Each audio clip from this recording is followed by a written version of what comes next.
Bless. Good to see you guys. How you guys doing? Everybody's good? Yeah, good. Super good. That's what's up. This is the third episode to the this is the fourth episode.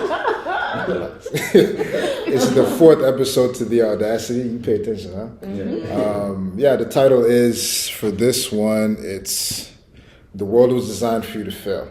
Before we get into it, I would just like for you guys to maybe introduce yourself a little bit, what you're into, your Instagram, whatnot, Yeah. Okay.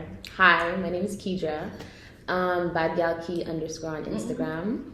And I'm into art, the nightlife, and self-reflection. Beautiful. Yeah. Nice.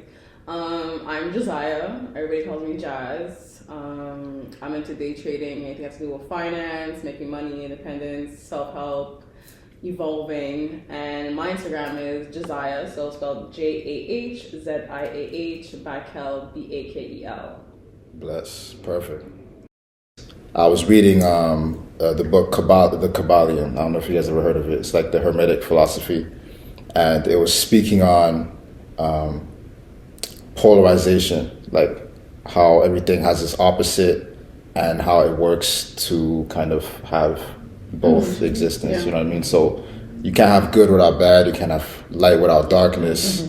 In my, I kind of like see success as being, the result of failing only like so much times, you know what I mean? You can't have success without first failing, because you have to learn how to turn or like transmute that whole, I guess, situation around and make it towards your benefit. And that's the only difference between, I guess, people who live a more average lifestyle and the ones who strive to be, I guess, the best version of themselves, like a self-mastery type of individual. You know what I mean? But I kind of broke it down in so many different topics. So, first question, like, how did you guys like interpret that title? Like, what was your thoughts on like me saying the world was designed for you to fail? I feel like it was a little negative. I feel like I tend to be more of an optimistic, or I try to be anyways. So then I was like, okay, I might have to bring more of the light and the positivity to the conversation. I don't like to feel as if the world is against me per se, because I feel like that's kind of setting me up mentally, where I feel like it's always a constant battle. That's just my opinion on your topic, on the title. It makes sense. And you know what? I actually designed like these titles to kind of evoke thought. The whole reason why I had that title was so that it can bring, I guess, like an argument or like a contrast to it. So because like it's hard for people to come on and get a camera and they're not used to it, and it's like, oh, their ideas is hard to come. You know what I mean? So it's a chess move. It's like the world is designed for you to fail. I want y'all to be here like the fuck you talking about. You know what I mean? You know what I'm saying? It gets your ideas coming out a lot easier. You know what I mean? So I get you. I mean, I'm with you with that. How do you guys feel? I honestly do think that's facts, though. I think that it's designed for us to fail. We just have to see it and do otherwise. That makes sense. Be aware, yeah. Like just maneuver around the obstacles. Exactly. You tell me this and I move accordingly. But what you're telling me isn't for me to do my best. Facts. Yeah. I agree. Yeah. I agree with you. What about you, brother? How do you feel? I agree with it because, but it's also like, there's so much success that comes out of failure, so that's why I'm like, I like how that's set up, and like, but it's just it sucks for people who do vibrate at that lower frequency, and because it's like failure is so easy to like get stuck in that mentally and feel like you just want to give up completely off yourself, this and that. But like, if you're able to kind of go through that process of failure and learn, you're gonna be able to get like a lot out of life just from breaking through that. Yeah, I feel you. Like they say, it's easier to go down the steps than it is to go up, right? Yeah. I feel you, bro. Yo, I remember when we was doing the hike. I took a hike with this guy, bro. Oh my god! And it's like it was supposed to be 3 hours up and 3 hours down, but it ended up being almost 5 hours up. And by the time we got up, like I was having. Well, first we went to the wrong one. There was like a commercial one. Yeah, and there was one where it was like motherfuckers was suited up. Like when we were just sure. starting, like we went up and we were like, damn, it's already like really difficult, and there's not much like safety out here. Like bro, clip already, like. And then I see people coming down like on this steep hill, and they're wearing like the whole gear, like they got backpack, this and that. Me and him, I came with half a water bottle. I had my little backpack. Actually, I don't even think we had a bag. No, you had a bag. I put all my shit in your bag. This guy had like a jersey on. Like we went to a basketball shoes on. Yo, that was... It was bad. No, when you just said that, it made me think about it. Going up, it took out like 85% of my energy. Yeah. And I had an anxiety attack on the top of the fucking mountain, bro. I was on my fucking heels, bro. I'm like, yo, Travis, bro. Yeah. Like, I don't know about this one. And it was... And the thing is, imagine this. It took almost 5 hours to go up, right? Yeah. Sun comes down in the summertime around 8, 9 o'clock. Yeah. By the time we're up, it was damn near 7. Yeah. If that same amount of time it take us to get back down, it would be dark like an hour before we reach there. Yeah. Who do you think is deciding the order in which we all live? Like, who kind of sets the tone for your kind of like moral your like moral compass for your like how you kind of see the world, how you navigate through this world? Like, who do you think is deciding the order? Well, I think it's us. We decide the order? Yeah. That's it. Because everything we do, it's us that does it. We're the ones that vote. We're the one that makes groceries. We're the ones that make the fruits. We're the ones that have institutions. We're the ones that do literally everything. So it's us. You wake up every single day and you decide, do I want to do this or do I want to do this? So it's really you. And you could say, well, this is easier, or I'm supposed to do this and this is what I have to do, but you're still choosing to do that. You have more of like an accountability type of mentality, because a lot of folks would be quick to blame, it's the government, or it's the 1%. I was gonna say both of that actually. I was gonna say it's the corporations, but then also the public, because we are the mass. We're a lot of people, and if we're all on the same level of awareness or frequency, we would definitely have more control. Yeah. But since a lot of us are so plugged into what's being fed to us by corporations, it's kind of hard to be like, okay, I think the minority are more accountable and know what they're doing and know how to shut the noise out. But when it comes to the everyday person, I feel like they're being led by like big corp. Yeah. And that's what it is for me anyways. It's like, I feel like you said, it's like a certain vibration where you almost don't think no more. Yeah. And you just operate off of what's familiar. And every day gets kind of more robotic because you don't think anymore. You just kind of wake up, you do the same morning routine, you go to work, take the same route. And then at that point, it's like, well, we get it that there's influences, but it's still a decision at the end of the day. Yeah. It is. You know what I mean? You still have a free will. And even if we say it's corporations, I mean, again, we work for them. And we are the ones that are the reason why they have a corporation. Because without us, how would they have it? Yeah, they don't have the power. But until everybody as a collective want to do something about it, nothing is really going to be done, you know? Yeah. So it's like, the ball is always in our court. Always. But people don't know that. And I think we do. Some people are just scared. Well, that's where there are people. Yeah. There's a fear. I guess fear does drive. Well, that's the way society's like that's how things have to run with the government. Like they put so many things on the media that makes us, vibrate from the state of lack and fear. So it's like a lot of the times, and it's one of the reasons why we don't take that big jump to do what we want to do in life. Because of fear. Because we're scared of what we're all scared of that unknowing, in life.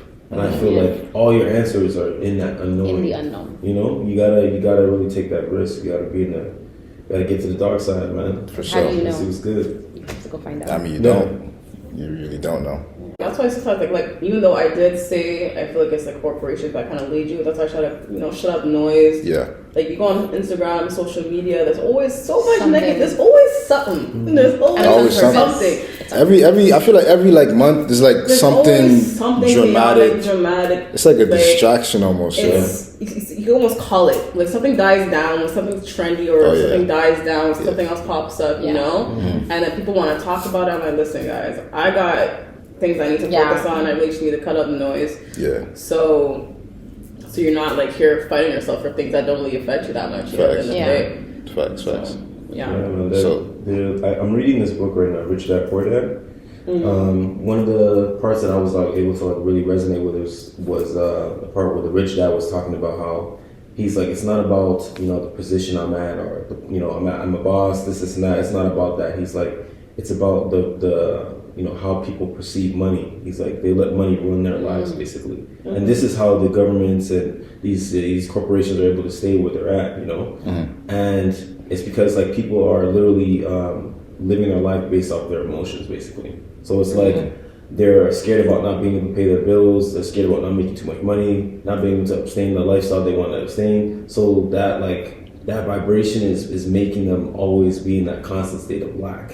And he's like, this is why they'll never really be rich, because he's teaching these two young kids how to be rich, you know. And I'm just like, damn, it's so true. Because he was one of the examples was he was telling them about like, okay, if you work for me, I'll pay you, you know, $1, or no, first he started with like 25 cents, and he kept on going up, and the kids were like, ooh, like they were like, oh shit, yo, 50 cents. Back then it was like, it was a lot of money, but he was just like, he kept on messing with their emotions. He's like, what about if I give you $1? This and that. But he kept on going up, and he was just like, I just wanted to test you. You know, the kids didn't react or do anything, but he was just like, I'm glad that you guys didn't do that, because like people, they, as soon as they hear that one little raise, they're like, oh yeah, I'll take that, and they go crazy. But he's just like, that's it, man. He's like, yo, the money runs you, man. So, I mean, we were saying that there's a more accountability, I guess, state of mind to be in, right? So, would you say that slavery was a choice then?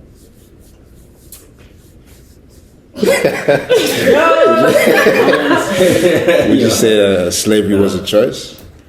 I mean, I don't want to say yes, because people are going to cancel me. But like every black person that did something that was revolutionary, they made the choice to go against what they were doing, right? And they knew the consequences. Exactly. There are consequences. But it's always a choice. Like, exactly. That's what I'm saying. Because you know, there's people that the slaves that jumped off the boat and stuff like that. So, like you said, like they knew what they're going to be faced with. So it's like, okay, either I do this or I do that. So it's either do I want to end it now or do I want to keep living? So it's like, ultimately, there's always a choice there. There's always going to be those people that are just brave. There. There's always going to be those people in time that are just brave. Like you guys see that new movie that came out, Emancipation, with Will Smith? Yes, Because I was thinking the same way when Kanye was saying like, yo, was it a slavery was a choice? But then I realized like, yo, there's gonna be people who are just scared because they don't want to lose, you know, someone that's next to them or their family. They when they make a certain brave choices like that, there's consequences with that, and they thought about that. Like they're in a really fucked up time, you know, and it's just like, but that person in that movie, you know, he fought for his family. You know what I mean? Basically, he fought to survive, joined the military, you know, fought that war that he had to fight. He didn't want to fight, but he fought and came back and saved his family from the plantation. Straight. And I was like, damn. You know what I mean? He came back for them. He survived that shit. But it was just like, it was like how they put the whole thing together. I was just like, damn. Was it based on a true story? Or was they showed a picture of the guy, and because at that time they were trying to hide. You know, they wanted to make sure that everyone knew that, yo, they went through this shit. Crazy. I feel like that's a good example to show that, how do I word this properly? You know how like there's less business owners than there are employees. You know what I mean? It's almost like I think the world operates off of like a small group of people who think on a higher capacity. It's almost like not everybody's meant to be bosses or entrepreneurs. You know what I mean? You got to play a role, and everybody contributes to something greater. But it's just that the way that things are going now, it's like we're contributing to something with a very like devilish intention behind it. You know what I mean? Yeah. So I agree with that saying, but now I'm like, now in this point in time in my life, I'm just like, you know, like, obviously there's bosses and there's workers, but like everyone deserves to do what they love. Yes. That's where I'm at now. You deserve to do what makes you happy. You deserve to do something that you enjoy. You did not deserve to wake up and be like, fuck, I gotta go to work. You know what I mean? I think you deserve it, but doing what you love may not give you the income that you need. Exactly. That's another thing there too. Yeah. I mean, you guys in business currently? Do you guys have like business endeavors you're working on? Yeah, I've definitely had more in business endeavors. Like my long term, I do not want to work for anybody else. Like I was telling Travis that my goal is to become like a full-time day trader. Yeah. And then one of the reasons why is because I have my own income to put back into the community and into society and actually work on projects that I want to work on. Nice. So I grew up in a very like pro-black family, and I have my uncles that work in community centers and stuff like that, and they would have projects, but then they would always have to get funding from like the white man. And they would shut shit down. Like, yeah, we're not doing this. We're not running with your ideas. So I wouldn't want that stopping me. So this is one of the reasons why I want to get into day trading. So it's like you can use your own money. You don't have to have the acceptance from focus on your own anybody. projects. Yeah, without having to get somebody sign off on something. No, what you guys wanna? How's business? Yeah, I mean, you don't gotta give the whole spiel. You secretive. Miss Secretive, but go ahead. So yeah, me, I want to have a brand which is like a society club, and I don't think I'm really going to make an income really off of it in the beginning because my purpose isn't money. But I think the money is going to come because I have a real purpose. And I think people that make a lot of money, they didn't go in thinking, okay, I'm going to make a lot of money. It's like, okay, how am I going to change something? What are people going to want? Like, there's other questions you need to be asking yourself, not just where am I getting money? You know, you're fixing like problems. You're solving things exactly, and the money just comes. It just comes. It follows like your passion. Like if you do things for not for the money, I feel like you try to master the art more. The art side of the passion side of it. Yes. And just based off of your value, because you're just becoming so like one of one, the money's gonna follow. Mark Cuban says it all the time. He says entrepreneurs, when they feel that, they don't try to understand 100% totality of their business. And like if you do that every day, the money's gonna come. Like you have to be a master at what you like. You know what I mean? Like that's why I was like, yo, like I was gonna say, like when you were saying, like you doing what you love is not gonna get the money that you want. It's like I agree, but then at the same time, right it's away like, or fast enough, you will get the money. Yeah, just exactly. not right away. Because honestly, it's like the money is all frequency. Like it really doesn't exist, and if you can go with that mindset, you'll make as much as you want to make. Because like that's where people really, they think money is like, it's really controlling them, you know what I mean? So when they see a lot of like, oh shit, you know, like it raises all that energy, like nah, man, you gotta realize like, yo, you're right there with it, you know what I mean? Like, and if not even further, it's like, yo, you need to just like, it's gonna come. Like that number is just like infinite. They're printing money every day. Like it's not exists. Like soon everything's gonna be digital. Like no one's even gonna be having fucking cash anymore because the government wants to control all that shit. That's wicked. I mean, so then you way ahead of a wave right now. Oh yeah. Doing the day trading. I mean, I don't know if you're into like crypto and all that too. Yeah, I have crypto wallets where I just put money in different types of coins. I'd rather do that than putting in a savings account, because the savings account, the interest is like nothing. It's nothing. And then with inflation, the value of the dollar tends to drop on a regular basis. But when it's in crypto, like yes, it goes up and down, but when it goes up, it would go higher than whether it goes in a savings account. For sure. So actually, I do both. If I want to, like, I do want to put something, safer. Also, I put my money in stocks as well, and stocks is not always as volatile. But I do dividend stocks instead because the long term is better for me. I like the companies paying me every monthly. So the dividends for sure.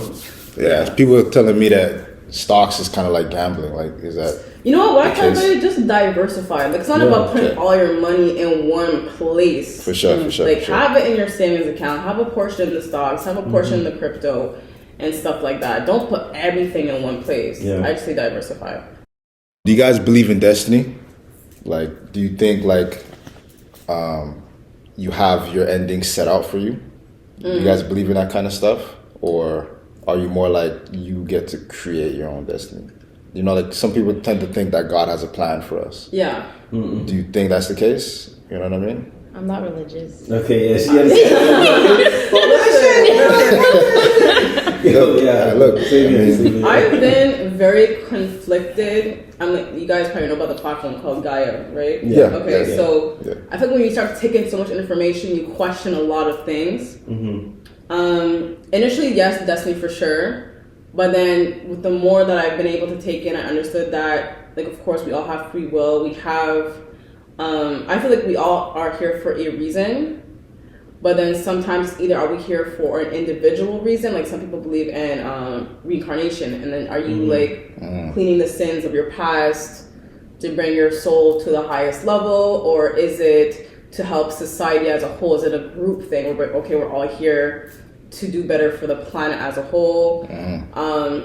So I think it's really a matter of just like kind of choosing what makes you feel right. And I feel like, yes, there is a destiny, because I feel that, but you could go off of it.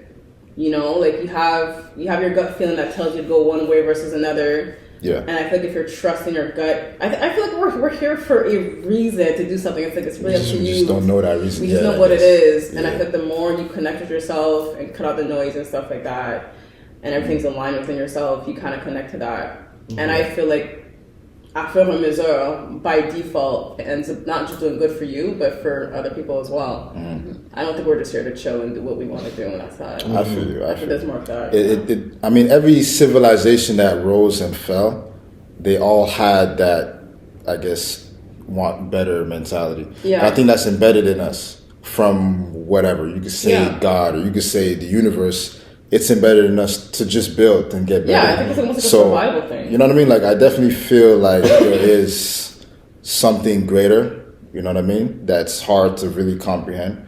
Because, like I said, everybody has it in them to, I guess, strive for something. You know what I mean? So, I don't know if I believe in destiny.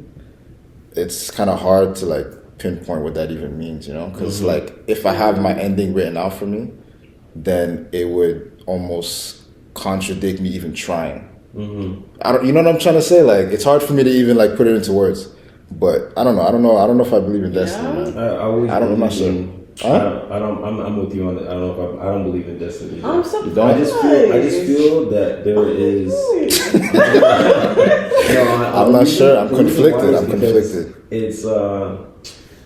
It's a lot of things that we're doing today. It's like there was somebody who did it as well, and it was like they did it at a high level too as well. I feel like there's a path, like someone's been in that path that you're in. You know what I mean? And we can all create our own special way in that path that we're taking. But it's just like to say that, you know, like this is the end route of it. It's like you never really know. You know what I mean? Like this person could be destined to play basketball, but then out of nowhere he just gets this shitty injury and this and that, and just like. You know, but then they would say that's not his destiny, though. But I don't know. That's why it's very hard, you know. I just like the idea of like, you know, the unknowing. You know, like just not knowing what could really happen. You know what I mean? I don't know. I think we do. You think you have a destiny? I think we all do. Yeah. I think your purpose and your destiny correlate together.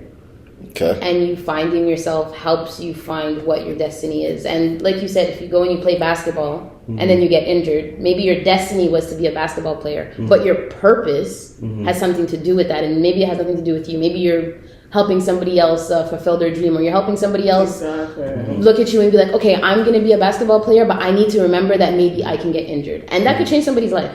Like so I think that destiny and purpose correlate together. And I don't believe in God, but I think God is within us. Guaranteed, yeah. So I'm gonna get a little dark just to like show you why I'm still conflicted. Go. Because babies die. I have questions, you know. Yeah, go. Me too. Babies, man. Like shit, yeah. babies die. I see babies die. Yeah. Kids get human trafficked. Yeah. They died young. They didn't recover. They didn't get to turn that into something beautiful. Yeah. And I know it sounds in my head, I'm like, look, if you want to say God has something greater that I can't comprehend, I mean, look, whatever.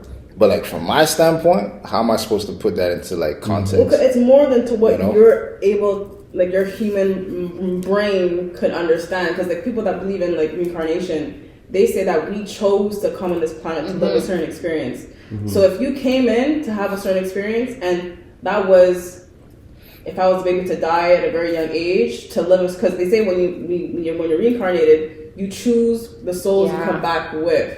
Yeah. So we could be a family, and we want to live all this whole experience. So if I'm the mother, you're the child, and you're to pass away young. That's so I could you're inflicting a certain experience on me. So that's how she was saying. I was saying sometimes your destiny has nothing to do with what am I gonna obtain. It's not individually. It's not about me. Sometimes it's a sense of community, country, civilization. Sometimes it's a bigger picture than just me.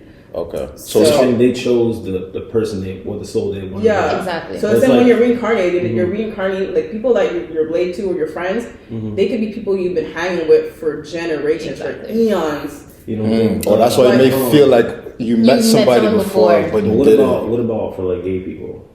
Oh, what? What about that? Question. What about like when I mean I'm saying that because like they feel that they should be the ones who are a man. Trans feels like who they wants should to be a woman. So what they run into the wrong body. Or I thought about that. You know what I'm saying? Like I thought about that. Like, My theory I can't go is back that you were trying to come here, trying to have a certain experience, but like your destiny was something else. Like you wanted to be a girl or whatever, but you came out as a guy, and there's something that you need to get out of that. Like your experience isn't just being a guy. Like why do you want to be a guy? Maybe your reason wasn't good enough, so they put you as a girl, and now figure out something else. Like. Type thing. That's what I thought. I wonder if they have a therapist's office when you pass away and you just go in and you're just like, damn man, I went into the wrong. Can I make it to? Okay, well look, this is what happened. This is what really happened. Have a seat, Charles. Have a seat, Charles. You've made this mistake many times. You know? I don't know. You know, I wonder if there's like a department you go to. Maybe because at the end of the day, like I do feel that there are darker forces. That we're not just humans on this planet. There's other forces. There's other beings. And some of them are within the top 1% that control because they say like you have your destiny, but then you get distracted by a lot of things. Your diet, what you eat. When it comes to like homosexuality, I have my views on that. I might get into it after, but anyways. I have my views on that, and I don't know if it's a thing of you get into a soul, you choose to go into a body, and you're like, okay, I'm gonna be a woman. I feel like. What messes up there is on a hormonal level. I don't think it's... So it's a health thing. So you think it's more of a I see, because they did, like I've seen studies where they did, like, just to like get into that, where they did studies where they shown that they could tell a child if they're going to become homosexual or not based on the diet of the mother. There's chemicals, like, because, when your sexuality is really based on hormones, like how you act is a hormonal situation. Yeah. So your hormones are controlled by environment, diet, stuff like that. Like most times people will have depression, right? That's a hormonal imbalance. And we all have testosterone, estrogen, etc. Yes. And when people that if I'm born in a male body and then I feel like I should be more of a woman. So how come we don't look into the hormones? How come we don't say, okay, well, maybe you lack a certain type of hormone, right? People have, and then what happens when they want to go to transit, like they switch genders? What do we give them? We give them hormones to push them to the other side. For sure. But why aren't we not giving you hormones to balance you out? That's a good question. So that's how I see it. And I already know that there's certain foods men shouldn't be eating, like tofu. Yeah, it's high in estrogen. It's very high in estrogen. Technically, no. Yes, high in estrogen, and it can kind of lower your sperm count, which lowers your testosterone. And like you said, it's on a hormonal level. And I feel like maybe there is, I guess, like a certain lifestyle that's promoted where it encourages women to become more masculine and males to become more feminine. Man, all food is fucked. It can be a food thing. I've been saying like, we've been out of food. Yeah. I've been like, we've been out of food on this end. I don't know what we're eating. No, seriously. Been out of chicken. I went to this place and there were, what was it? We went to the Mandarin. It was Mandarin's Buffalo. Oh, and I looked shit. and I'm just like, frog legs here in this bit. Like, frog legs? Like, there's really that many frog legs? Like, in Canada, bro? It was a buffet, and he's just bringing the frog legs out. I'm like, and he's thinking, I'm like, and he got me thinking, I'm like, yo, how much frogs do you think they're really getting, bro? You know what I'm saying? All these legs? Like, where's the legs coming from? That place has been open for years. Years. Every day, they're just importing batches of frogs. And man, I'm like, y'all ain't touching these much frogs, bro. There's no way. There's no way. There's no way. Like, we just caught 1,000,000. It's like, well, no, there's no way. Yeah. No, I feel you, though. I feel like it's on a like. I feel like we're consuming so much to now. Like now, I'm thinking about. I'm just like, damn, we really been out of food. Like we really. And it's affecting us at the end of the day, yo. Everything is GMO. Everything is GMO. Everything is like high in salt. Everything is processed. Beyond meat stuff, and now everyone's saying like, that's. I mean, it is bad. It's bad. Shit, and I gotta do research on that too. Like, what y'all giving me, man? What am I buying in these stores? Yeah. I tasted my pomegranate the other day. I love pomegranates. I love fruits. Period. Like, I'm a big fruits guy. Every time I go to my place, big old bowl of fruits, and I try these pomegranates, and I'm just like, shit tastes like fucking. Like Lysol, bro. Like that's I tasted it and it smelled like dish soap. Yeah, and I'm that's just like, wait a minute, what the fuck? That was not right. I take my brother try it and he was just like, yeah, you ain't tripping. Hey, look, you know what's funny? Like, it's all still ties in, man. Like, the world, like, everything is almost set to fuck you up. And it's like, that kind of segues right into, like, the next thing I want to bring up. Like, how do I word it? How did you find your way in a world full of distractions and temptations? Like, what do you guys do for, I guess, your self time to like rejuvenate, get back your energy, realign yourself? You know what I mean? Because it's hard. Like once you get consumed too much with like media, too consumed with junk food, or too consumed with negative energy, all that kind of stuff, you can like really bring yourself down, and you can kind of enter the realm of the dark side. You know what I mean? So it's like I feel like your alone time is important. The habits and the things, the practices you do are important because it brings you back in realignment with your purpose. You know what I mean? Yeah. So like, what do you guys do as like individuals to get yourself back on, like after a long day or something? You know, like what do you guys do? Well, I feel like I don't want to take full credit. With my background, like I said, I grew up in a pro-black family. My parents were both Rastafarian when I was very young, both vegetarian when I was very young. That's dope. So, and my dad was the type to like drop like documentaries like, here, sit down, watch this. Oh, that's sick. You know what I'm saying? So I learned about a lot of stuff like fiat money, reincarnation, a lot of stuff at a really young age. At a very young age. And then as I got older, I feel like you could kind of trust your gut. You kind of feel what's good for you and what's not good for you. What makes you feel good right now versus what makes you feel good later on, like instant versus a longer type of gratification. So that's what helped me. Like I've noticed that like I enjoy going out with my friends. I love socializing and stuff like that. But then I'm like, how do I feel about this after the fact? Or how do I feel like on my goal, like my agenda or my goals? Do I feel like I'm closer or further to it? So recently, like I started drinking at a really young age. Like drinking like alcohol. Oh shit! Like at a very young age. Like, we was out here. We was out here. And then I was some shit. not even like Let me that. tell you a story from back in the day. I felt like she was on the ground and just yo, sit to the left. No, guys, not even like that. But you know you're kids, you just know what you want to do. Yeah, she got a little thing in there. She just spiked the fucking drink just real quick. Like, Imagine. Oh man, go ahead, my bad. No, then recently I was like, I noticed that the recovery process was way too long. Like, I'm like, why is it taking me a full day to get back to my 100%? This is a whole 24 hours down the drain. Yeah. So I told myself for this year I'm gonna stop drinking. So no more drinking ever since I came back. This year? Yeah, ever since I came back from my this year? trip to the 2023. Yeah. So when I came back from Ghana and Dubai, I'm like, you know what? Like, nobody in my family really drinks like that. So I'm like, I don't really care to drink. Damn, it was just you? I was honestly on my mom's side. On my mom's side, nobody really drinks. On my dad's side, they be getting lit, but my you can have a bottle in the house and that's collecting dust. Like nobody's gonna drink it. Just decoration. That's decoration. Like, sure. For the guests, what about wine? No wine. No wine. Dang. No bubbly. I'm on no bubbly. No, nobody really cares to drink. I'll tell you what. I'm on from May. That's gonna be. I'm on I think like almost 9 months now. No alcohol. Damn. And I tell you. Oh, that's true. Yeah, 9 months. I appreciate it. I do smoke some weed though. I do smoke that. I haven't drank since May of last year, so I want to get to the year and see how I feel. Yeah. You know what I mean? Obviously, like I don't have any like moments where I have to like recover drastically from the night before, but Jazzy, But yeah, but no, I feel you. Like I encourage you to keep going. Like it's gonna be so much moments that's gonna test you though. I mean, I don't know if you have friends that drink or family you're around. It's like, no, the friends do drink, and I think they understand now that when they just let her do her, and we're grown now, so you're not if the person decides to make a decision, you respect their decision. But all I have to say is that now I really just make sure I do things that make me feel good and that serve a higher purpose. So when it comes to food, like, it's like, yes, this food may taste good right now, but like, how is it affecting my system? How is it affecting my mental health?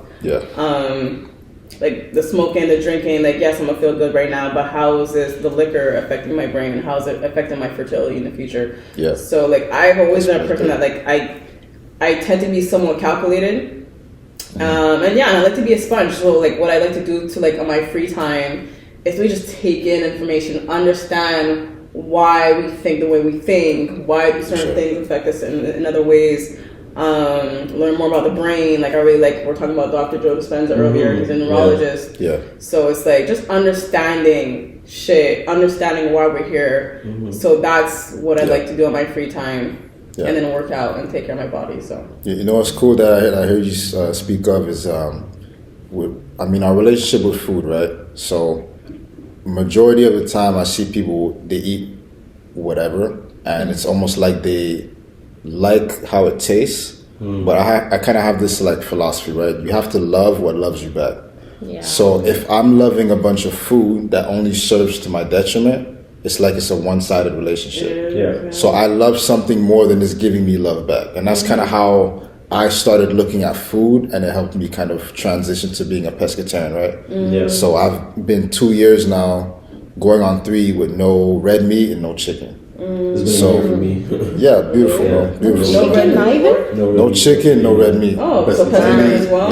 Yeah. Only fish and like vegetarian. For me, the fish is probably gonna be next year. I'm probably gonna cut like shrimp. Yeah, me too. I plan to cut off fish too. You know what I mean? It's not easy, but I've already I'm at like meal 7 on like complete like vegan. That's and, dope. Like, I enjoy it and it tastes good. Like I know what to do with my mushrooms. Yeah. Like, chickpeas. Like Let's mushroom go.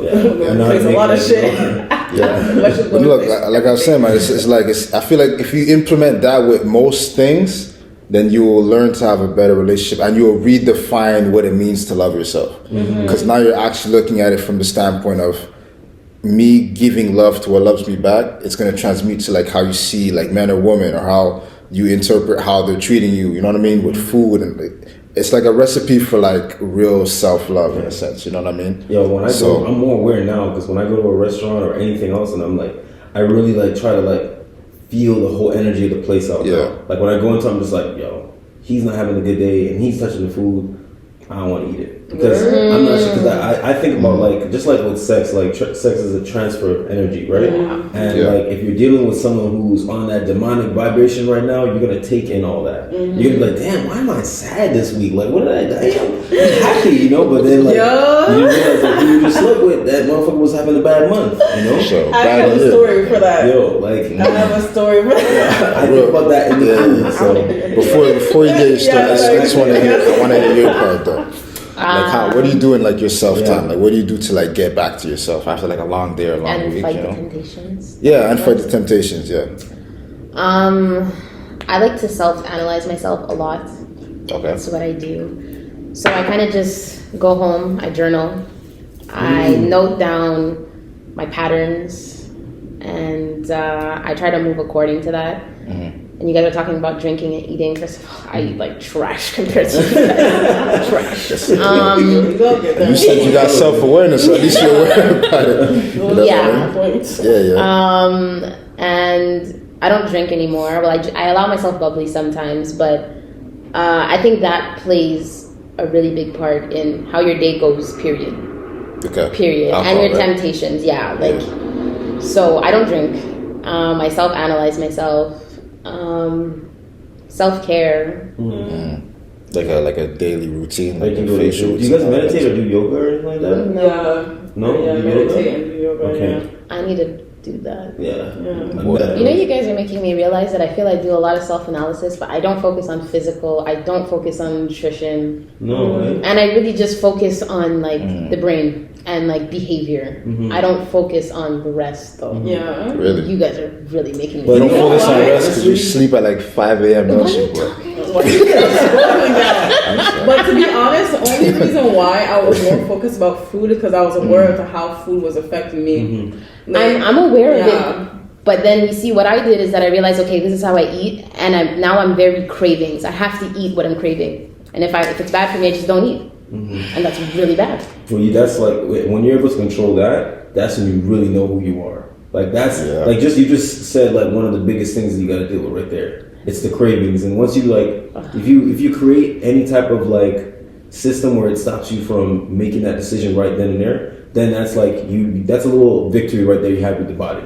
You gotta be Yeah. able to conquer the body. I Like know. when you do that, That's like, a spiritual. That's spiritual. shit just starts changing. Like because you have the power now. Like your energy is not decided by your environment. You're not a victim of your environment anymore. Like you're literally deciding how you want to do things. But like to be honest, everyone here, like get yo, to this it, took a you know? long fucking time to get to this point. Yeah.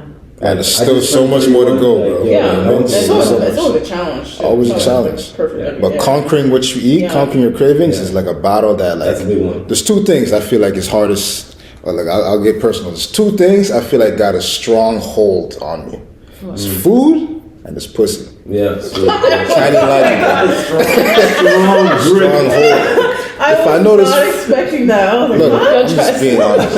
I'm just being honest. Like it's two things. Like if you can conquer the craving and the temptation are the two most strongest things that you can't resist. Yeah. At that point, you're gonna be super successful because Yeah. there's nothing else that can steer you off the road. You know. So if like I know there's food at home.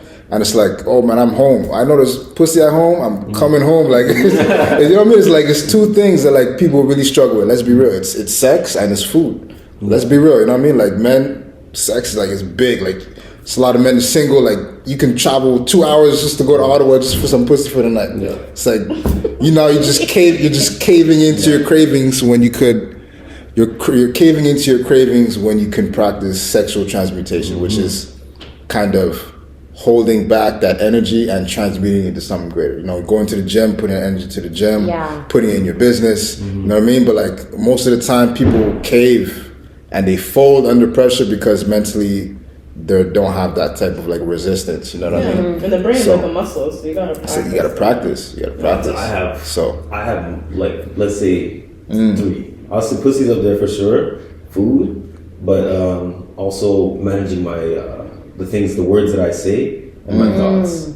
And I feel like that one was a big one that I did not think was a big problem, but it was. You know, like once I realized that the words that I say is powerful and I'm manifesting basically, but I also had to understand the thoughts. It's multiple things. Yeah. There's what you say. I read this book. He was saying it's to the T. Oh, do you remember it? No. What do you mean? Which book is this? Thoughts to the feelings, to the actions, and then actions to the results. Oh, I know what you're talking about. Yeah, I know the book, right? It reminds me of something, but I can't pinpoint So it. when I read that book and heard him talk about that, I was like, damn. I was like, that's what's going on, because you gotta understand. People don't understand we're manifesting every single second, and when you don't understand how the universe is work, because the universe works for you. It's like it's law. It has to do. It's there for you, but people don't understand how they're using it. So it's like the thoughts that you have when you don't catch it and be like, yo, I don't want this. There's got to be a trigger for how you stop the thoughts that you don't want, so you're not manifesting it. So you're not, because it's easy for us to connect those feelings to those thoughts that we don't want, and then we're back in the same situation. Yep. So I have an affirmation. I go. I manage. I observe my thoughts and only entertain those that empower me. So I put a hand on my heart and I say that, and then at the end I say I have a millionaire mind.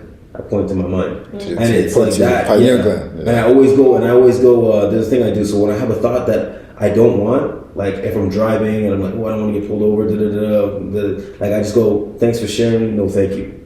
And I'll say it in my mind and I'll say it out loud, just so that it's like it stops it, because like that will cut that manifestation too as well. But like I've been able to do what I want to do and have the outcome I want to have slowly, but I'm getting there. But it's like I realize how important it is to have those little trigger things where you can stop it. For sure. Because like that's dope. Me growing up, I was a Christian, right? So I was always praying to something outside of me for answers. So I never really had that energy to be able to feel like I had the power to make something happen, So I went through a lot before I came to this country.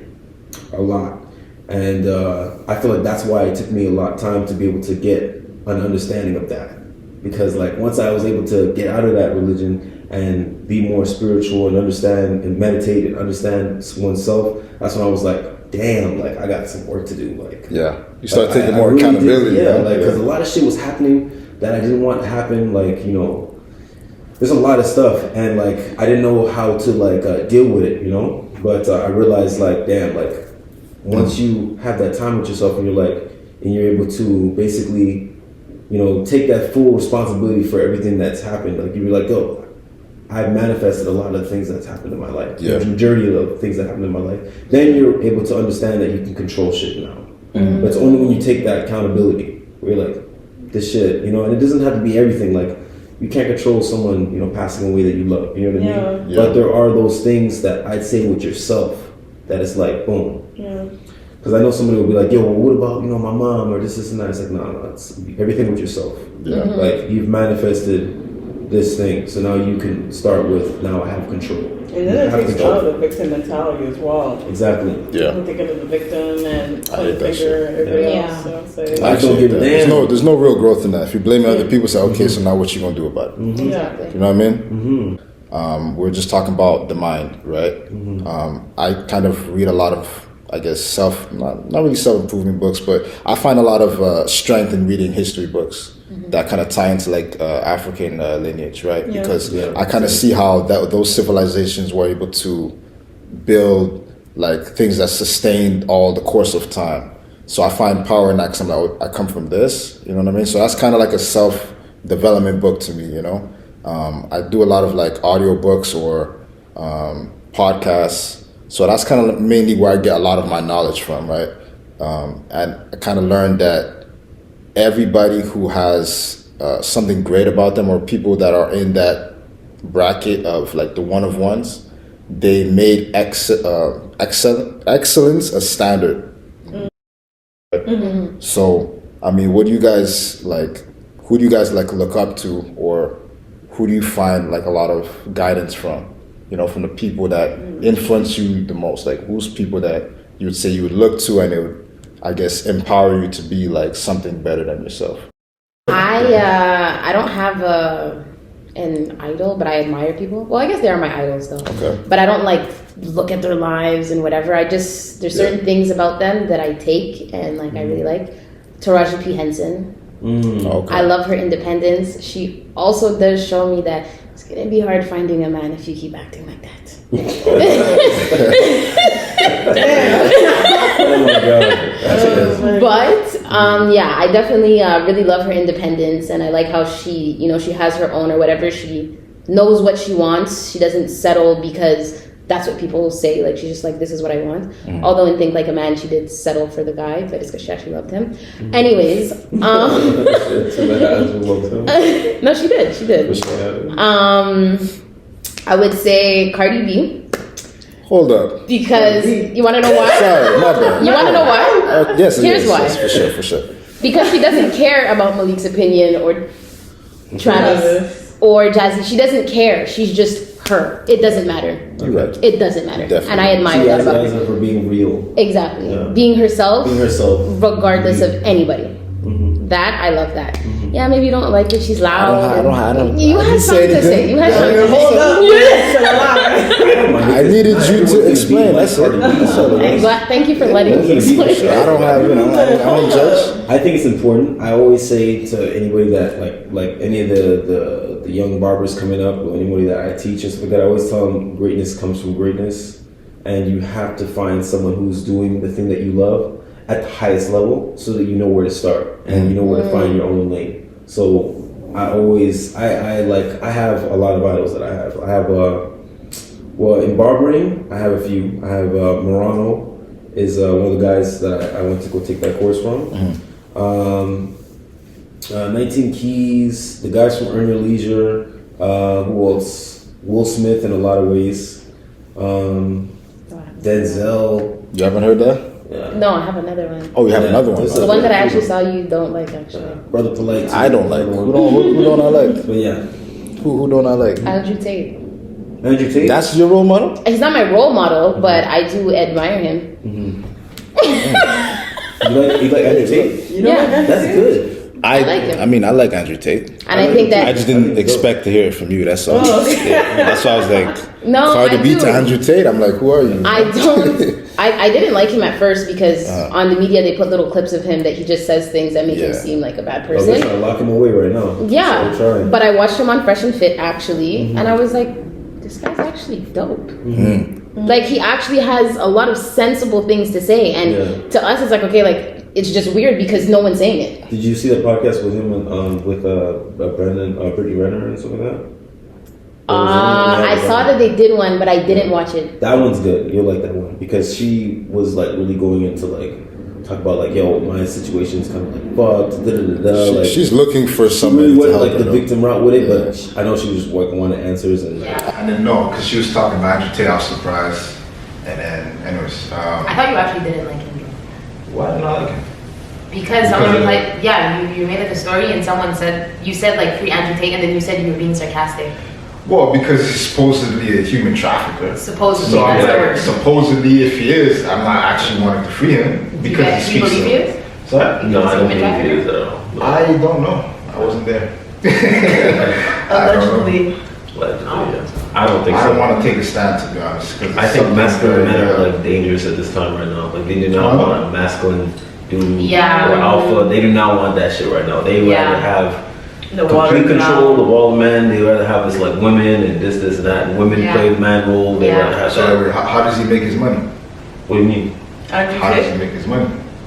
I don't know enough about him. and I know his he did background. the porn industry for a while, for a very long time. He's making a lot of money from that. He probably does crypto, a lot of investments, for sure. Probably owns property. I don't know. I don't know much about him personally. He So amassed a lot of his wealth through the cam girl stuff. He was like one of the first that did the cam girl stuff. He made like millions off that. Cam girl?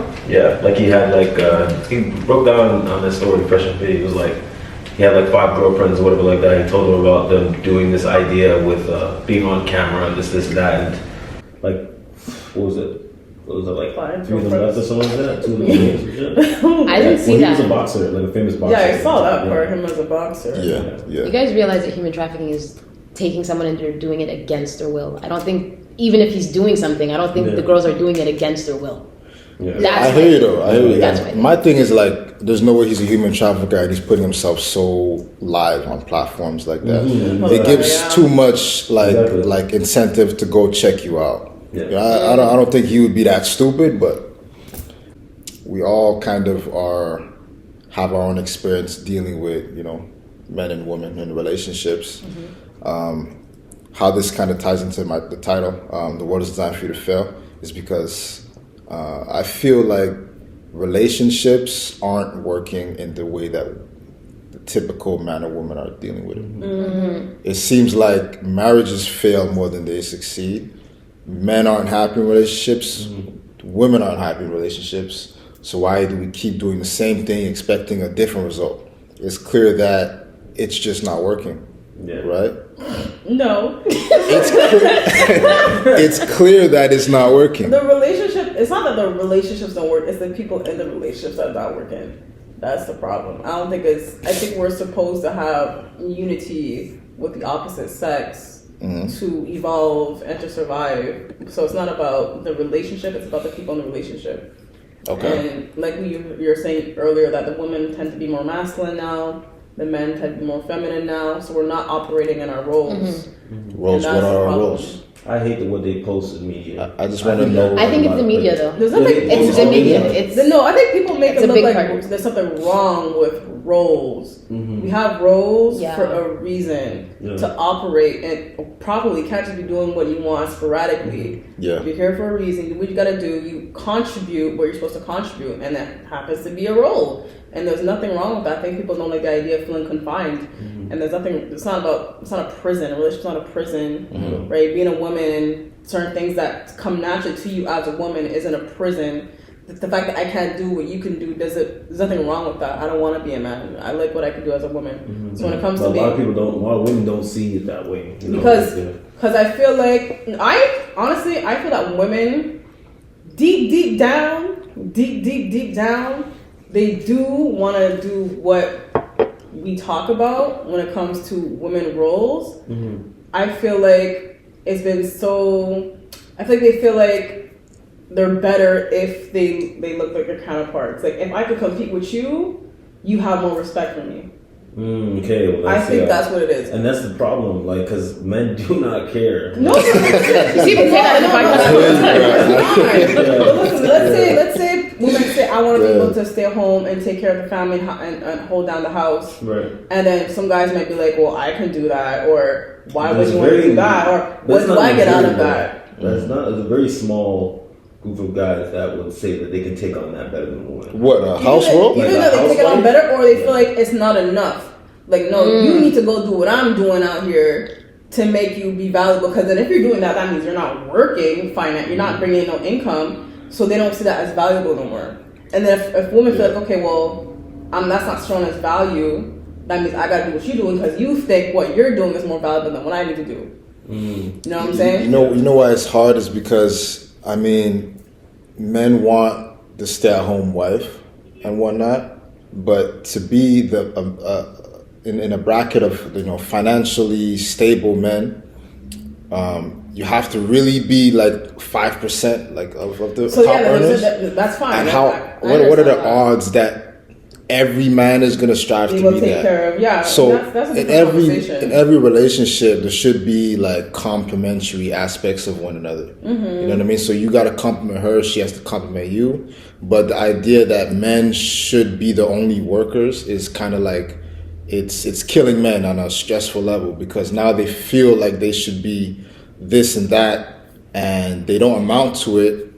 And they almost look for that same type of privilege from the woman without being that. And it's the same thing vice versa. Women want the traditional man without having to be the traditional woman. Yeah. And like I said, it's a battle between fantasy and reality. Because you're almost envisioning this type of relationship that's like so hard to strive to be.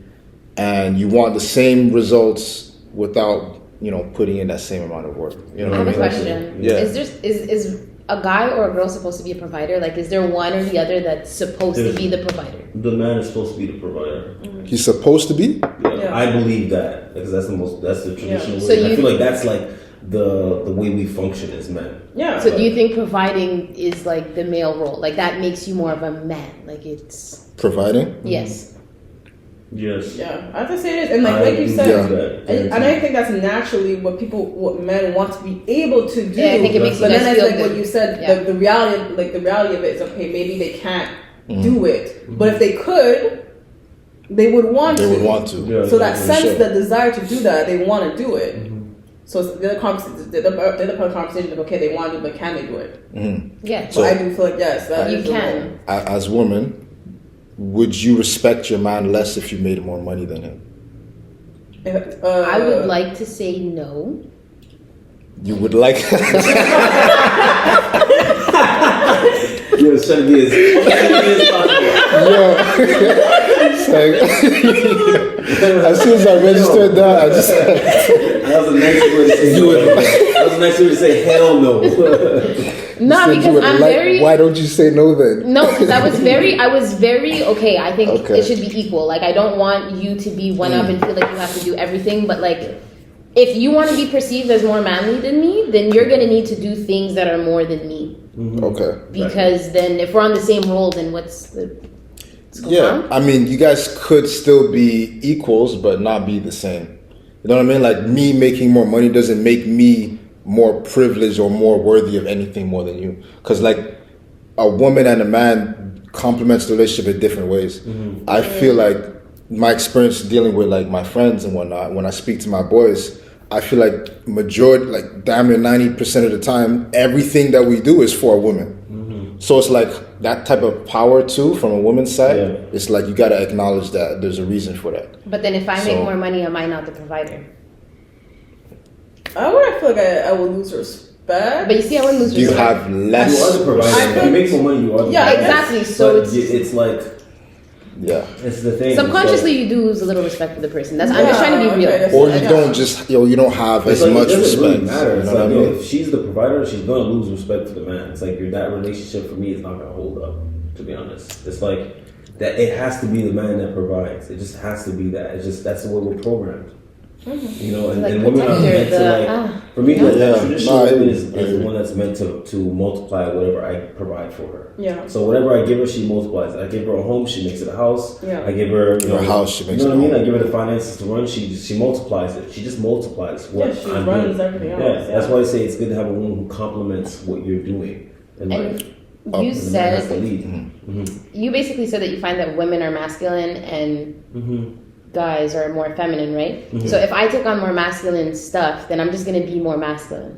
You understand? I think that So happens. you'll be more masculine, but alone. You know what I mean? Yeah, exactly. Yeah, It's like that's but what- if, honestly, if you're some- providing and you're protecting, you give me the space to be more in my feminine energy, so I don't have to. Exactly. Yeah. So And then what if it we was look at better. it in a different perspective? Like, because you asked her, would she feel like she would lose respect, or how is she gonna see her man? But how Yeah, is how her do man you gonna guys see see her? it? Because I feel like sometimes guys would have a hard Good question. time. Like that. They may become envious, jealous. Yeah, I think Insecure. it's a little not demoralizing. It attacks the ego, so you don't walk with the same amount of confidence, Exactly. and that in turn does affect how you handle yourself at your Yeah. work or your business. You respect yourself less, so she's gonna respect You you. may less. kind of have a lower self-esteem because now you're comparing, and the fact that your woman makes more than you, it doesn't sit well in your head. So all those kind of stuff, I guess, play a part in how you deal with your everyday It's life. just not you gonna know? work. It's just not gonna. No, but like Yeah. honestly, there are some men though, like Yeah, they're okay with it. we're thinking from like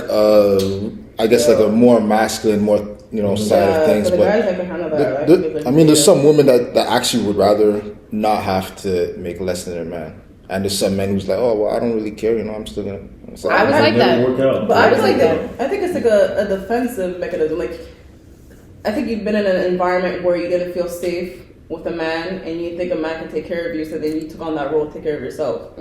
But then if you feel safe, you will be okay, or you would prefer to have someone that holds down the house in that way.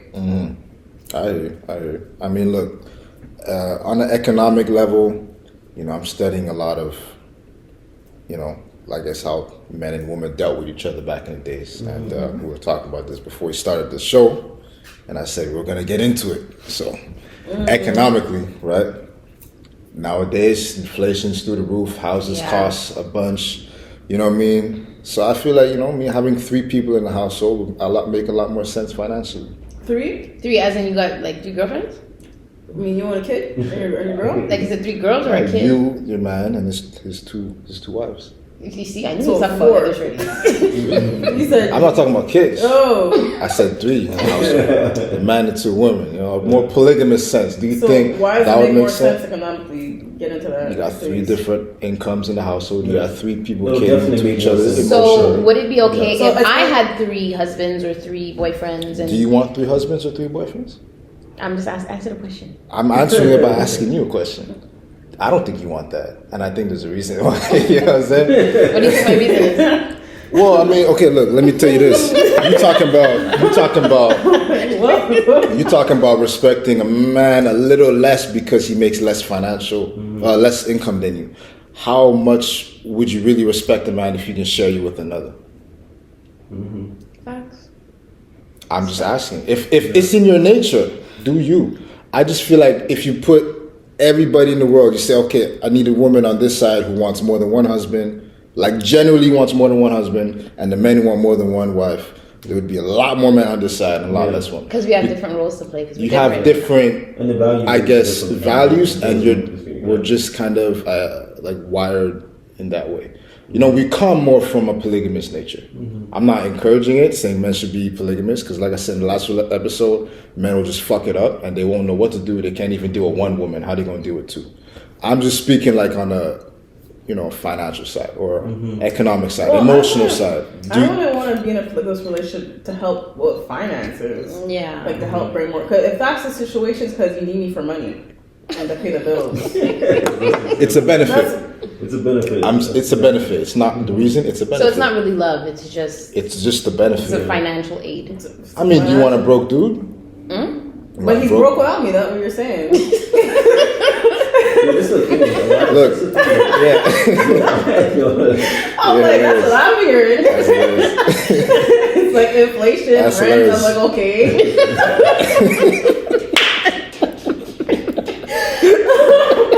That's what you're saying when you come up and like, yo, you know what? We can't pay the iPod, but if we get a girl, nah, bro. I'm saying it's a benefit. I'm not saying it's the reason. He's not. I mean, like, you know what I mean? It's like I said. There's a lot less men out here who's making 6 figures than there are who make less. Yeah. So at the end of the day, you're probably gonna land yourself an average dude, average woman. Yeah. You know what I mean? So odds are he's not gonna be able to really compensate too much on the financial side. I'm just saying it'll be a benefit. What is your guys' view on like what a good provider makes? How much? What is like? What would you say is a I think it good? depends on your lifestyle. Yeah. What type of lifestyle do you want? Yeah. It's So like- depending on the lifestyle that you guys would want. No, I tried to dodge that. What is your number? Like, what's the number? That What is my I don't have number? a number. Okay, so I was told that to take care of a kid is at least for one child it's like between 30 to 40K. This was years ago, so I don't know. if it's For a year? for one kid. For the year.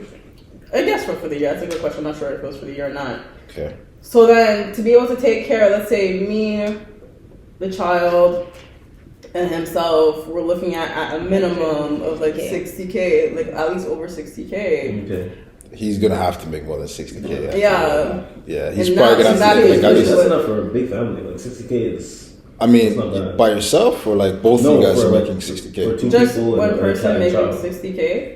If the man can make 60K, like a minimum, you know, but not just that, but hopefully that's not the cap. Like there's an end there. Like, you know, we could work on investments and stuff like that to multiply. So What about you? yeah, What's the average what's the average income of the year? I think it's like I believe the average income in a household is about 70K. oh Yeah. shit. In a For a family household. or No, a just a person? person. One person is Yeah, like in a household, because I Yeah. think No, the but one average. person. No, So one one person. person is like One person. it's not 70. No, it's, One I think it's person is about like 40. 40, It's 50. Yeah. 40, Like 50. 35, I think. Almost. Okay, so I'm gonna say 75. 75. Yeah. Okay. That's not bad. So this is average. So and then if I think about lifestyle, I'm like I like to live like below my means, but if I'm making like, you know, like 6 figures, because like obviously from this standpoint we're all striving to be something. You got to live below your means. If you spend how much you're making, you're not gonna have nothing to invest. So I think that's realistic. I was 75? expecting, I guess, yes, I think that's realistic. I was thinking like 100 because it's like double. You could have said 100. Minimum. Yeah, I would say minimum. minimum, like- You just Minimum say- is 75. Look, with your fur coat, I know you was gonna say 100. I was gonna say 100 with that fur yeah, coat. no, we'll definitely have to bring it up to the 6 figures. Yeah. Like I said, the way things are going Have to. and I think whatnot. so. And I feel like I've always seen myself with a certain type of person, a certain type of male. So the certain guy I see myself with, I don't see why this person would have a problem with that type of income. Okay. So, I hear you. yeah. So I mean, okay, on a more emotional side of things, right? Like I feel, I hear a lot of male concerns. You know, obviously media are probably you know, emphasizing it a little bit, like a lot. But males and females, it comes back to what I was saying before. They tend to be unhappy in relationships with how we're dealing with one another. Is that a reflection of the feminine and masculine thing? Or do you think it's because of the design in which, you know, we're striving for this fairy tale like relationship that's not really realistic? You don't anticipate the real ups and downs of the relationship. You know, it's like everybody wants the glitz and glamour, the beauty, the poster, their bae online, but you don't know what a relationship really consists of. You know what I mean? So how do you guys feel about that? Do you think the design is broken, or is it more just you don't really know what you're getting yourself into, you know? I think generally it's broken because our generation, the love life just seems like off. But I think it's kapaka. I don't know how to say that in English. Like it's case by case. Like everyone's relationship is different. Yeah. What's the problem in yours might not be the problem in theirs. You know. Okay. So is monogamy the curse? No, I don't think so. I think it's because okay, so when we compare like the past where the relationships tend to last way longer, one of the factors was religion. So there was somebody above, there's something above the relationship, and I feel like nowadays people are scrambling. Not much people have faith. They do what they want to do.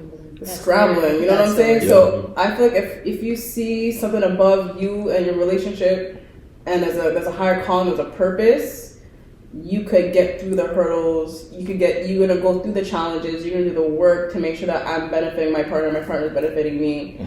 I think now I don't think it's the relationship. I don't think it's the unity the problem. Like I was saying in the beginning, I think it's really just the people. People involved. And being disconnected on all levels. Yeah. So before people had the church, they had counseling, that they would go to, and they brought God. I know you guys aren't religious, but they bring God or a higher calling or higher power into the relationship when they were faced with hurdles. So I think people started doing that. Now they get back to that or have more of a spiritual connection to something. Yeah, it's about having a connection to something. Yeah. Okay, something more than just yourself. I think it's more understanding that the whole marriage and relationship thing is like, the relationship is one thing, but like the marriage is like, you have to understand it for like in kind of a business way. It's more of a business. Like the relationship of it is kind of a benefit, but you have to understand the duty and responsibility of being married, you know what I mean? And then building that family. Being married is a business. It's more being married is a business. Well, like you said, there is. If you got a point, I want to hear the point. Because there's so much money that's involved with even the process of a prenup, divorces. So yeah, you have to have a plan. Yeah, and all that. like It's you have to. right.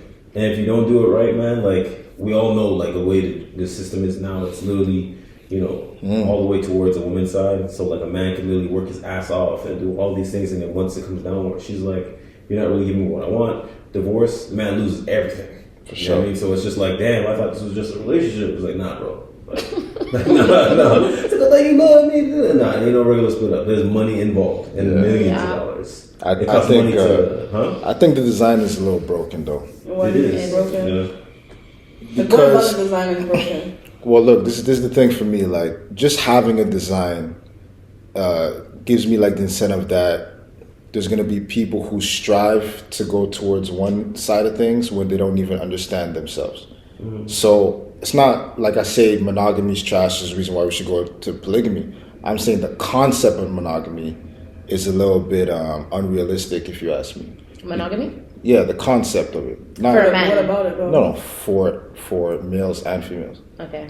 So, like, I say monogamy is a little unrealistic because from since you're young, right? We watch, I guess, Disney or all these type of TV shows and movies that give this, you know, fairy tale like ending. Or it's like you got to find your prince and charming, your one and true love. And then I look at a lot of, I guess, old heads and whatnot. They're not married. They don't have a wife or a husband. So to me, I kind of see things as like maybe you meet people and you're supposed to be together for a certain period of time, learn what you can learn, take on from the experience. But like the idea of the soulmate is where it's like maybe it gets a little misleading, right? Because who's to say that the person you're with now is going to be the person you're with forever? Maybe you're supposed to experience next 10 years with them. So do you believe in soulmates? No, I don't. Damn. I mean, I believe in. Maybe you can have more than one, but like I don't like I to think say you that have multiple soul ties. soul ties. Yeah, Okay, it's yeah, I get you. But like I feel like it just seems unrealistic. It seems fairy tale. It seems fantasy like, and it sounds beautiful. It sounds like, you know, obviously we want someone to cherish us other than ourselves. Like we only get that type of love from our parents.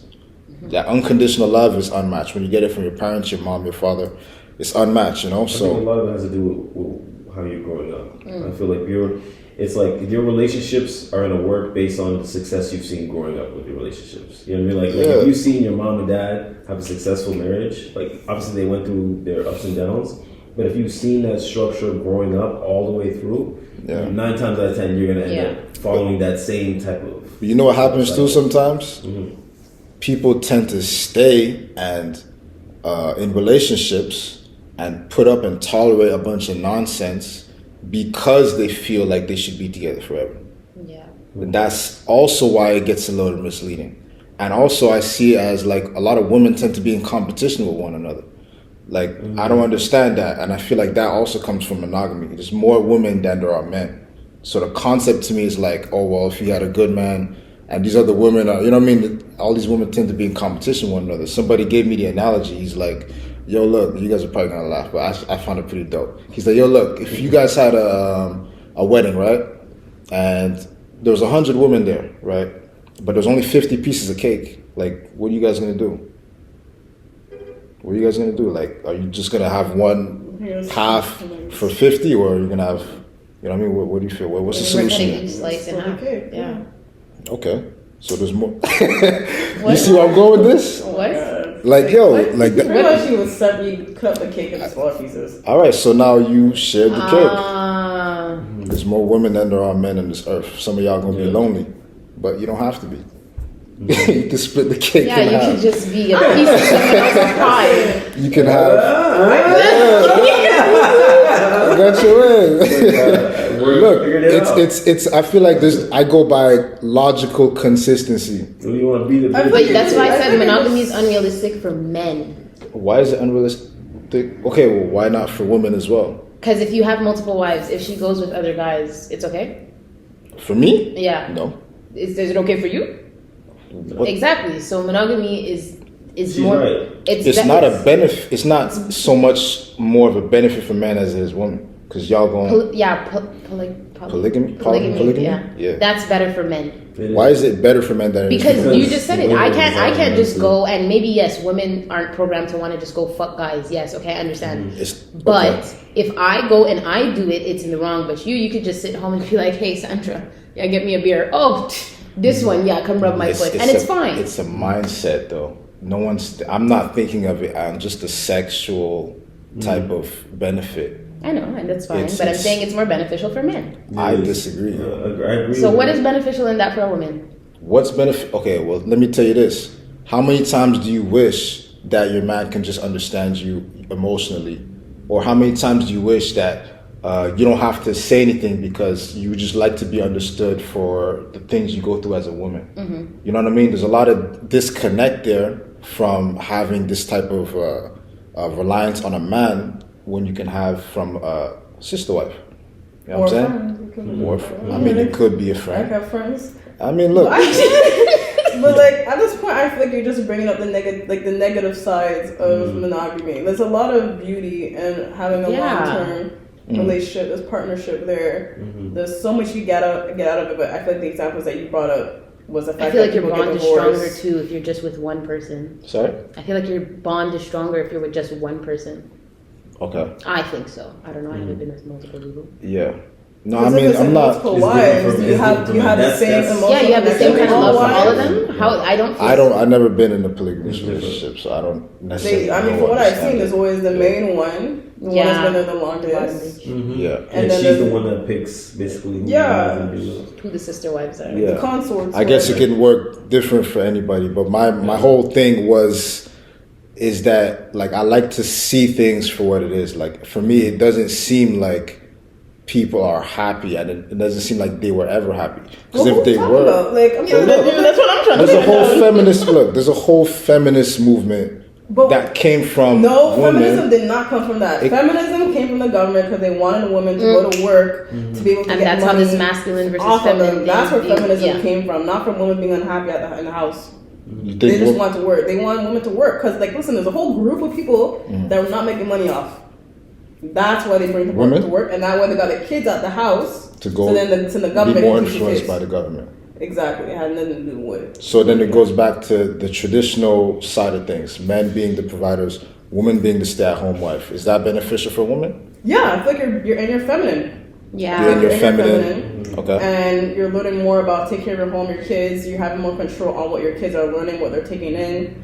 You can nurture to them and the man better if you're in that. And I feel like right now, I think that's a challenge for a lot of women is understanding what that means. And I love the fact that 19 Keys had an interview with Queen Afua, where she really...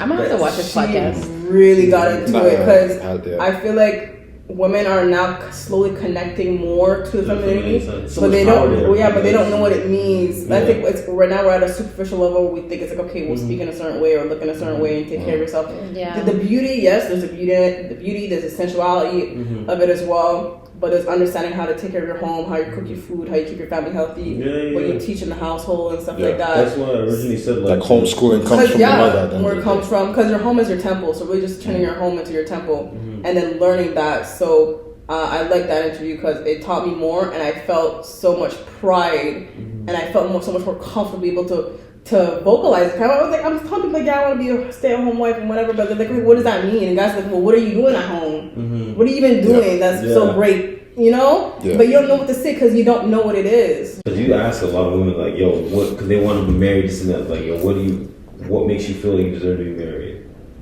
And it's just like an honest question, and a lot of them might have never been asked that before. You know, like they really don't know. Yeah. They don't know. We know what we a lot want, of but it, not what to provide. Yeah. It's like a lot of it does come from the family households, like growing up and not seeing that.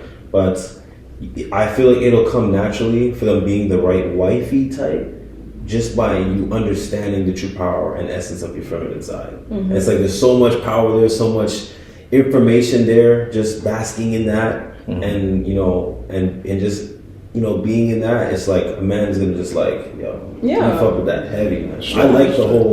I like when a woman, like, you know, she understands how to heal, how to basically heal from the inside, and then also like she has all her, like, you know, her ingredients, like her natural, you know, herbs and this and that, like the food and everything. I like a woman who understands that, you know what I mean? The cleansing of the energy, you know, cleansing of the mind, spirit, all that stuff. That shit's dope. I love that. Yeah. You know, like it kind of, like I said, it's complementary at the end of the day. That type of woman matches very well with a man who's in his masculine frame, who is the type to provide and be that leader, and makes it comfortable for the woman to kind of, how do I say, like, create that safe haven. Create that safe environment. And she can let her guard down. She can almost kick her feet up, let her hair back, and she feels totally like safe with him. You know. That's it, man. Like the media's pushing that whole like, you know, bad bitch, this, that, like girl makes $1 million, I don't even know, man. They're pushing that so hard, and just like all these girls are all single, man. All these girls are there, the dudes that they're talking about that ain't shit. These dudes are fucking multi-millionaires, and they work their whole life to get to this position. They're not gonna fuck with one woman. They don't care about being loyal. Yeah. So you're dealing with so much toxic energy. You know, a girl that's literally walking around like, I'm a dude and this and that.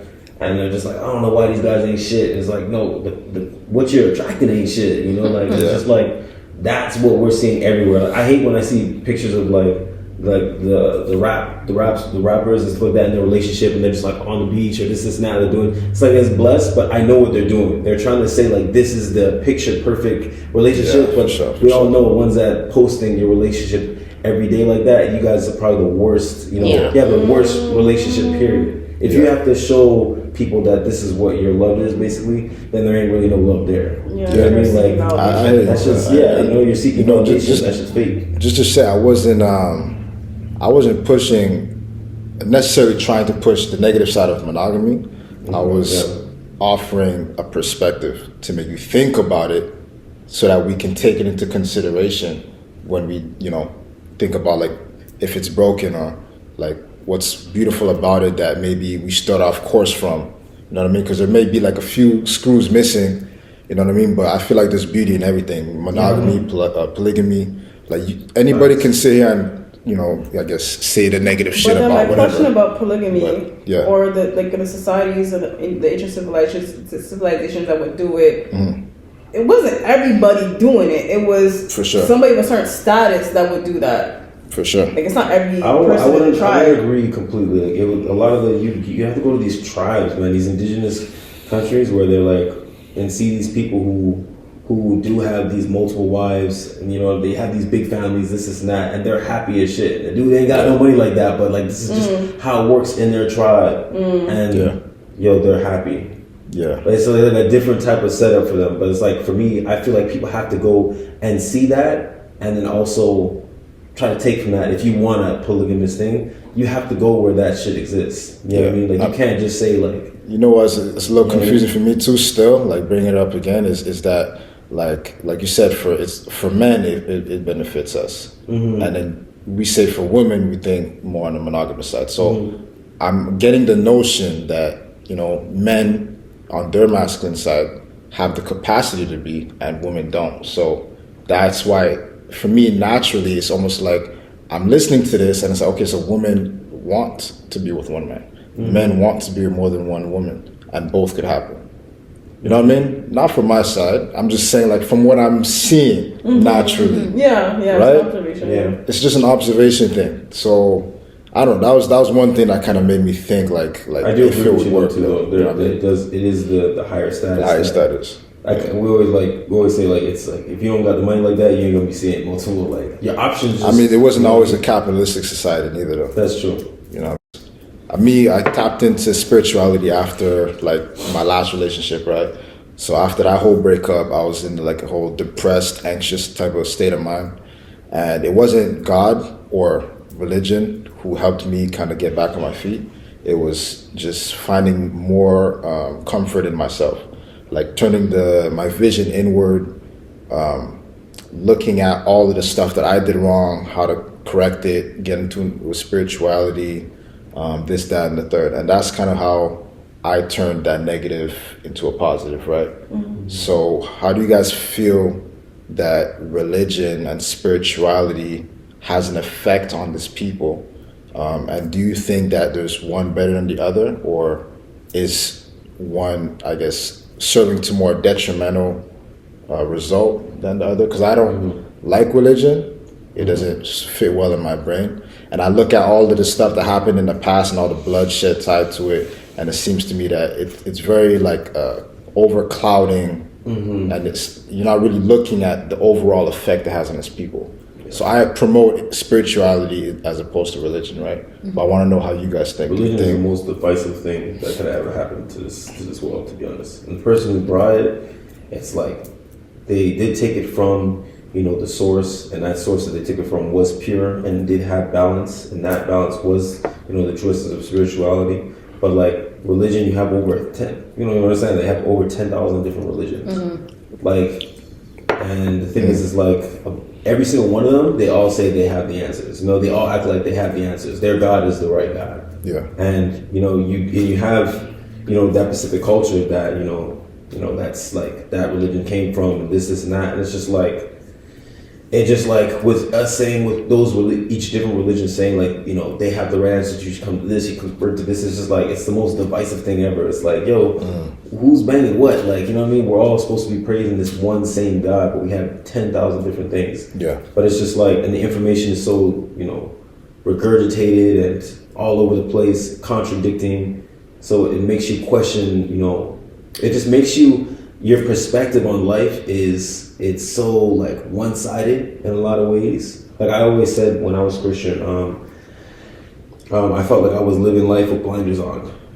I didn't really see, the mistakes and the things I was going through, and I wasn't able to take in those mistakes because I was just praying them off, like the things that I did wrong and didn't understand. I was like, God got that, but I really needed to take, God's hands, right? I needed to take that lesson in and be like, this happened, let's take that in. Let's go through whatever this was. Let's take that energy in and let's figure it out. There's a whole It's a lot to get into. The spiritual journey is like never ending. It's not easy. Like when you wake up, it's not easy. How do you guys feel about the whole religion, spirituality? Do you think there's one better than the other? Do you think they tie in together? Yeah. Go ahead. I mean, right now for myself, I'm at crossroads. Yeah. Like Travis was saying, grew up Christian, the church and all that, which I always felt really good with. I always felt really good going to church. I liked being in that environment. And then learning more about like African history and the spirituality. And with my trip to Ghana, actually, my cousins, she prays to that she's looking to become like a priestess, and she looks into a deity called Mama Wata. I don't know if you've heard about her before. Mama Wata. Yeah. Mama Wata? Mama Wata. Mama Wata? Yeah. Okay. So it's more Christian based in Ghana, right?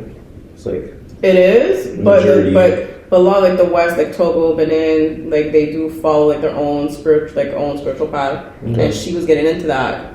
And I was like, okay, this is interesting as well. So and I always been into like Egyptian mythology, and you don't believe like in the one God. Like everything has a spirit, everything has a god or a goddess. So I'm pretty much at a crossroads, kind of figure out where I feel the most connected and more empowered. So there's not much I could bring to that topic where one is better than the other. Okay, I guess you find. I thought there's the Ankh. Do you know what that is? Do you know what the Ankh actually is, though? Isn't it like a symbol of life? It's a symbol of it doesn't mean the key of life, but it's a symbol of the womb. Basically. It's the child, the man right here, and then the woman It's like water, life, everything. I thought it was one. the circle part was the uterus, and then the two sides were like the fallopian tubes. Yeah, I think there's so many different ways. There's so much in it. There's the child, the man, but it's all of them, all of life. That's why it says the key to life. But the key to life is in the mother's womb. It's in the womb. But this dope. You both got that, yo. Yeah. That's why I was like, I saw that. I was like, let's plan this shit out, man. But the thing is look, that symbol. This is where you have to raise the questions. The questions have to come out. Like you should have the answers, because the symbols is actually said to be in Ghana even longer than ancient Kemet. That symbol. This. I mean, Africa's big, man. Yo, Africa's big. And this has been out long before the cross ever came to play.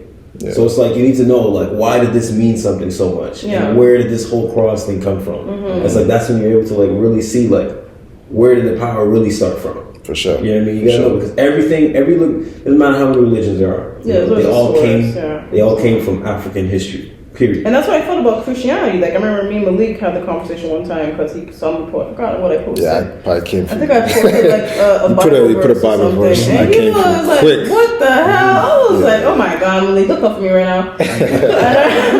And I'm like, I'm pretty sure the Bible comes from Africa. Like obviously it was rewritten thousands of times, and people had take some parts out, but some stuff in. Yeah.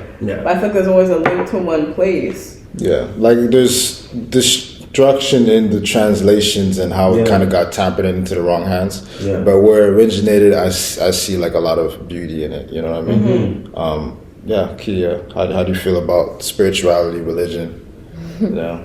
I'm not religious. I grew up going to church and stuff. I personally never really liked it. I didn't feel like it was doing anything, and like I feel like there was always a woman there being extra just to make it seem like there's like something going on. And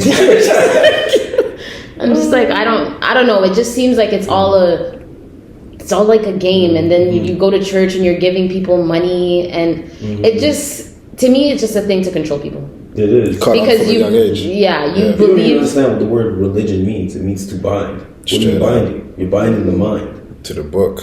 Yeah. You know what I mean? You're like, a lot of people don't want to read anything outside of the Bible because like they're bound to this Bible. The Bible is their science. It's their health book. It's this and that. And it's just not. It's just not. Yeah, no, I agree with you though. Like even when I was young too, I was there and I'm just kind of like feeling unease. Yeah, what are we doing, guys? I was all into it.